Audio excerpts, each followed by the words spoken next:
வணக்கம் மக்களே. கல்யாணமாகி ஒரு மாதம் முடிஞ்சு போச்சா? அதுக்குள்ளவா 30 days ஆயிடுச்சா? எஸ், ஆமாம். சர்ப்ரைஸாக அக்காவும் மாமாவும் ஷாப்புக்கு வந்திருந்தாங்க. ஸோ வந்து எங்களுக்கு பிளஸ்ஸிங் பண்ணாங்க. ரியலி ரொம்ப ரொம்ப சந்தோஷமாக இருந்துச்சு. 1 month முடிஞ்சது, அதுவும் ஜாலியாகவே போச்சு ரொம்பவே. ஸோ அம்மா எல்லாருமே ரொம்ப ரொம்ப ஹாப்பியாகவே இருந்தாங்க. ஸோ அக்கா மாமா வந்து எங்களுக்காக குட்டியாக ஒரு கிஃப்ட்டும் க்யூட்டாக அழகாக வாங்கிட்டு வந்திருந்தாங்க. அப்பா நைட்டு வந்தார். பசங்க எல்லாருமே அங்கே தான் இருந்தாங்க. ஸோ நிஜமாவே எனக்கு வந்து ரொம்பவே சந்தோஷமாக இருந்துச்சு.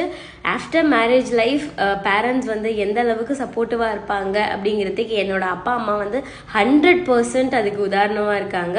ஸோ கல்யாணம் ஆயிடுச்சு, பொண்ணோட கடமை முடிஞ்சுது அப்படின்னு இல்லாமல் இப்போ வரைக்குமே என் மேலே அவ்வளோ பாசமாக இருக்காங்க. இதுக்கு நடுவில் பிரியா வந்து கேமரா முன்னாடி வரமாட்டேன் அப்படின்னு சொன்னதுனால கைப்புள்ள கிளம்பு அப்படின்னு வந்து கண்ணாவை தான் அனுப்பி வச்சேன். எப்பவுமே இவங்க 2 பேருமே டாம் அண்ட் ஜெர்ரி. மோர் தென் எனக்கு தங்கச்சி அப்படிங்கிறத விட கண்ணாவுக்கு மச்சினிச்சி தான். பயங்கரமான வந்து 2 பேரும் அடிச்சுக்குவாங்க, சண்டை போட்டுக்குவாங்க, ஒருத்தர் அப்படி வந்து விளையாடிக்குவாங்க. அதுவும் பார்க்கறதுக்கு எனக்கு ரொம்ப ஜாலியாக ஃபன்னாகவே இருக்கும். ஸோ அவளை ஒரு வழியாக வந்து சாக்லேட் எல்லாமே கொடுத்துட்டா. ஸோ இதுக்கு நடுவில் இந்த கிஃப்ட்டில் என்ன இருக்குது பிரித்து பாரு அப்படின்னு சொன்னதுனால நான் வந்து மடமடன்னு அதை பிரித்து பார்த்தேன். நிஜமாவே எனக்கு ரொம்ப ரொம்ப ரொம்ப பிடிச்ச குட்டி கிருஷ்ணா வந்திருந்தாங்க. கூடவே ராதா கிருஷ்ணாவும் சேர்ந்து வந்திருந்தாங்க. எங்கள் பூஜை அறையில் வந்து கிருஷ்ணர் மட்டும் தனியாக இருக்க மாதிரி இருக்குது, பட் ராதாவோட இருக்கிற கிருஷ்ணர் இல்லை.